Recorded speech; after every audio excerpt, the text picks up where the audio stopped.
यार सपोज करो कि तुम्हारा बर्थडे पार्टी है और तुम लोगों को अपनी क्रश को अपनी बर्थडे पार्टी में इनवाइट करना है, तो क्या तुम लोग चिट्ठी लिख के इनवाइट करोगे? मत करना, नहीं तो उसके मन में ये गाना जरूर चलने लगेगा। चिट्ठी आई है चिट्ठी। तो यार सिंपली से उसे इनवाइट करने के लिए तुम लोगों को संदेश लेखन लिख देना है, जिससे वो इंप्रेस होके खुद ब खुद तुम्हारे बर्थडे पार्टी में आ जाए। अब तुम लोग बोलोगे कि मुझे तो संदेश लेखन लिखना आता ही नहीं है, तो मैं हूं ना, hello पॉपुलर्स, this is your eyes went. आज की वीडियो में हम लोग डिटेल में पोस्टमार्टम करने वाले तुम्हारे संदेश लेखन के ऊपर, जो कि तुम्हारे एग्जाम में 4 मार्क्स का आता है। इस वीडियो में हम लोग टॉपर्स के आंसर शीट को डिस्कस करेंगे, प्रैक्टिस क्वेश्चन करेंगे और प्रॉपर फॉर्मेट के साथ साथ टिप्स एंड ट्रिक्स को भी जानेंगे। तो आराम से चुकू बैठो एंड आज की इस 3D एनिमेटेड वीडियो का मजा लो। तो यार सबसे पहले तो ये समझते कि संदेश होता क्या। संदेश एक ऐसा माध्यम है, एक ऐसा मीडियम है जिसके द्वारा कोई भी इंफॉर्मेशन, कोई भी जानकारी एक व्यक्ति या फिर एक ग्रुप ऑफ व्यक्ति के द्वारा दूसरे व्यक्ति या दूसरे ग्रुप ऑफ व्यक्ति तक पहुंचाई जाती है। क्लियर है? इसके अलग अलग प्रकार होते हैं जो तुम्हारी स्क्रीन पे दिख रहा है। सबसे पहला शुभकामना संदेश होता है, यानी कि ऐसा संदेश जो किसी को कांग्रेचुलेट करने के लिए तुम लोग भेजते हो खुशी के त्योहार पे, यानी कि खुशी के मौके पे, तो वो तुम लोगों का शुभकामना संदेश में आ जाता है। यानी कि ऐसा संदेश जो किसी के अचीवमेंट पे तुम लोग भेजते हो।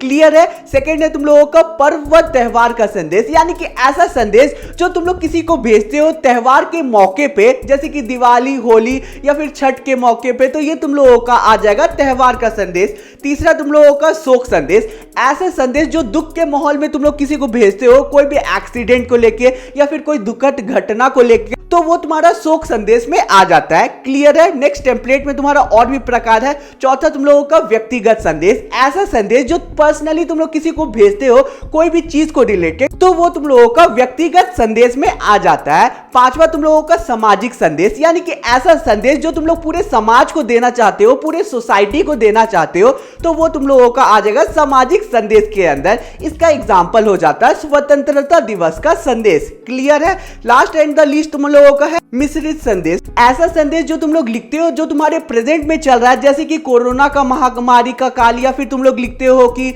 डेंगू से बच के रहने वाला संदेश। तो ऐसा जो तुम लोगों का संदेश जो प्रेजेंट के सिचुएशन पे डिपेंडेंट होता है, तो वो तुम लोगों का मिश्रित संदेश हो जाता है। क्लियर है? समझ गए? बढ़ते नेक्स्ट टेम्पलेट की तरफ और देख लेते हैं कि संदेश के कुछ इंपॉर्टेंट पॉइंट्स, इंपॉर्टेंट बातों को जो तुम लोगों को लिखते समय अपने दिमाग में रखना चाहिए। सबसे पहला तो तुम्हारा जो संदेश है उसे एक बॉक्स के अंदर तुम लोगों को हमेशा डालना है, अगर नहीं डालोगे तो मार्क्स भी डिडक्ट हो सकता है। सेकंड तुम लोगों का कि संदेश को हमेशा 30 से 40 शब्दों में तुम लोगों को कंप्लीट करना होता है। हमारा तीसरा पॉइंट ये है कि तुम्हारा जो गिवन टॉपिक होगा, अगर उससे रिलेटेड कोई भी चित्र अगर तुम लोगों को बनाना आ रहा है तो तुम लोग जरूर से बनाना, उससे एक्स्ट्रा पॉइंट तुम लोगों को मिलता है, आधे 1 नंबर एक्स्ट्रा भी मिल सकता है। क्लियर है? चौथा पॉइंट तुम लोगों का यह है कि अगर तुम लोगों को कोई भी कविता, कोई भी श्लोक या फिर कोई भी स्लोगन आता है ना, तो उसे जरूर से डालना अपने संदेश लेखन में। इससे एक्स्ट्रा मार्क्स देने की प्रोबेबिलिटी बढ़ जाती है तुम्हारे एग्जाम में। हमारा पांचवा पॉइंट यह है कि तुम लोगों को हमेशा संदेश लेखन में टू द पॉइंट को आंसर लिखना रहता है, इधर उधर की बातें नहीं की जाती है। तुम्हारा जो टॉपिक गिवन है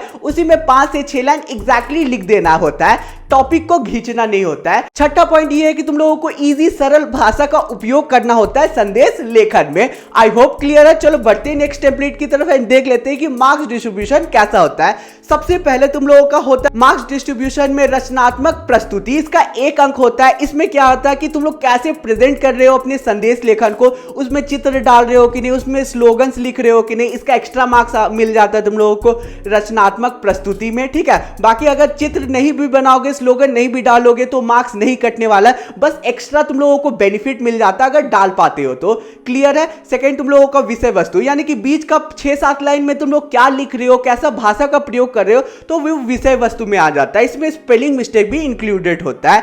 तीसरा तुम लोगों का भाषा शुद्धता, यानी कि तुम लोग कैसे लैंग्वेज में लिख रहे हो, टफ वर्ड्स का इस्तेमाल तो नहीं कर रहे हो। ठीक है? तुम्हारा लैंग्वेज को इसमें देखा जाता है, जिसका 1 अंक होता है। क्लियर है? अब चलो बढ़ते हैं नेक्स्ट टेम्पलेट की तरफ और देख लेते हैं कि एग्जैक्टली तुम लोगों का संदेश लेखन का फॉर्मेट क्या होता है। तो यार सबसे पहले तो तुम लोगों को सेंटर में लिख देना है संदेश। अगर तुम लोगों का शोक का लेके कोई संदेश हुआ तो शोक संदेश लिख देना, शुभकामना या फिर कोई भी अचीवमेंट को लेके तुम लोगों का संदेश हुआ तो शुभकामना संदेश लिख देना, और अगर तुम लोगों को कुछ भी समझ नहीं आ रहा तो केवल संदेश सब लिख देना, काम चल जाएगा।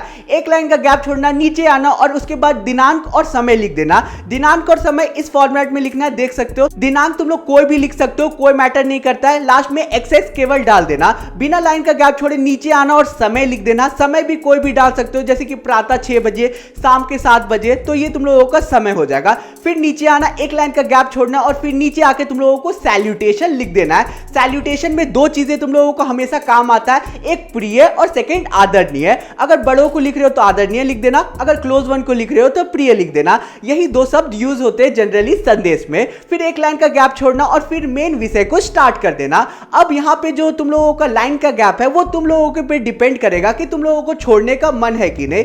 अगर नहीं भी छोड़ोगे तो काम चल जाएगा, ठीक है। तो मेन विषय में आना और उसके बाद तुम लोगों को मेन विषय को 6 से 7 लाइन में या फिर 5-6 लाइनों में लिख देना है। जो तुम्हारा विषय है उसे टू द पॉइंट रखना, इजी भाषा में लिखना। और अगर विषय के नीचे या फिर सबसे ऊपर तुम लोग कोई कविता या फिर दोहा लिख पाओ तो लिख देना, इसका एक्स्ट्रा पॉइंट मिलता है, एक्स्ट्रा मार्क्स मिल सकता है। उसके बाद विषय कंप्लीट होने के बाद एक लाइन का गैप छोड़ना, नीचे आना और अभिवादन या फिर कह सकते हो कि अपना नाम लिख देना, जो कि हमेशा क ख ग लिखना। अगर तुम्हारे क्वेश्चन में मेंशन है तब नाम को मेंशन करना और फिर चारों तरफ से तुम लोगों को संदेश लेखन को बॉक्स में डाल देना है। अब चलो एक क्वेश्चन को डिस्कस कर लेते हैं, जिससे तुम लोगों के सारे डाउट, सारी चीजें क्लियर आउट हो जाएगी जो तुम्हारे स्क्रीन पे दिख रहा है। तो यार हम लोगों का क्वेश्चन में ये बोला जा रहा है कि जन्मदिन के शुभ अवसर पर एक संदेश लिखे, यानी कि किसी का बर्थडे है उससे रिलेटेड संदेश को लिखना है।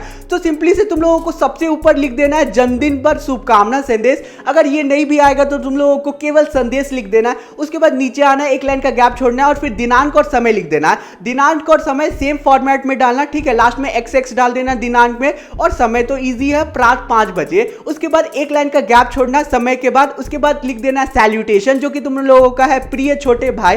प्रिय भाई भी लिखोगे तो काम चल जाएगा। फिर एक लाइन का गैप छोड़ना, फिर नीचे आना और मेन बॉडी को स्टार्ट कर देना। मेन बॉडी में यहां तुम लोगों को सिंपली लिख दिया गया है कि आपको आपके जन्मदिन की हार्दिक शुभकामनाएं हैं। मैं भगवान से प्रार्थना करती हूँ कि वह आपको निरोग व लंबी आयु प्रदान करे और आप अपने जीवन में हर वो मुकाम हासिल करें जो आप चाहते हैं। तो कितना अच्छा यहाँ पे 3 से 4 लाइन में सब चीज लिख दिया गया, ठीक है। तुम लोगों को भी देखो एकदम टू द पॉइंट लिख। उसके बाद नीचे आके 2 प्यारा लाइन यहाँ पे लिख दिया गया, जो कि है तुम लोगों का तुम जियो 1000 साल, हर साल के दिन हो 50,000। तो ये प्यारा सा लाइन है जिससे एक्स्ट्रा पॉइंट मिलने का तुम लोगों को प्रोबेबिलिटी बढ़ जाता है। फिर एक लाइन का गैप छोड़ना है और नीचे आना है और क ख ग लिख देना है और फिर तुम लोग अपने संदेश लेखन को चारों तरफ से बॉक्स में घेर देना और संदेश लेखन कंप्लीट हो जाता है। और अगर तुम लोग कोई चित्र को बना पाओ तो साइड में बना देना। सपोज यहाँ पे जन्मदिन का तुम लोगों को लिखना है संदेश, तो तुम लोग एक बर्थडे केक को बना दोगे तो तुम्हारा संदेश और ज्यादा इंटरेस्टिंग, सुंदर लगने लगेगा।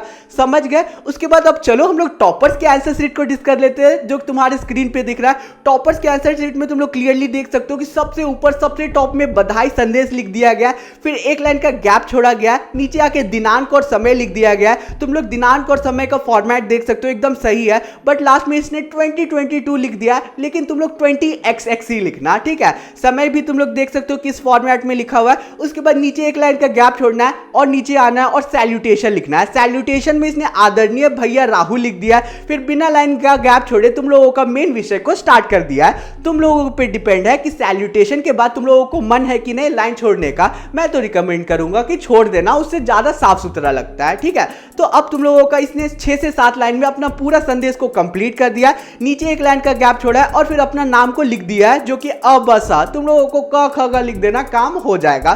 क्वेश्चन में नाम है तो नाम को मेंशन कर देना नीचे और फिर संदेश को इसने चारों तरफ से बॉक्स में डाल दिया है और इसका संदेश लेखन हो गया है कंप्लीट। तो यार इसी के साथ आज के संदेश लेखन का पूरा टॉपिक कंप्लीट होता है। आई होप तुम लोगों को कहीं पे भी डाउट नहीं होगा। डाउट होगा तो कमेंट एरिया खुला है, जरूर कमेंट करके पूछना। मैं लगभग मैं सबका रिप्लाई देता हूं। और यार चैनल पे नए हो तो प्लीज यार सब्सक्राइब कर देना, क्योंकि तुम्हारे आयुष भैया तुम लोगों के लिए बहुत मेहनत करते हैं। और इंस्टा पे फॉलो कर देना, वीडियो को लाइक करना और टेलीग्राम ग्रुप में ज्वाइन कर लेना, वहां तुम लोगों को नोट्स मिल जाएगा। अब तुम्हारी स्क्रीन पे कुछ रिवीजन क्वेश्चन दिख रहे हैं, इसे प्रैक्टिस कर लेना। ज्यादा से ज्यादा क्वेश्चन को प्रैक्टिस करोगे तो तुम लोगों का मार्क्स कटने की प्रोबेबिलिटी कम से कम हो जाएगी। तो यार मिलते हैं किसी और वीडियो में। Thanks for watching the video.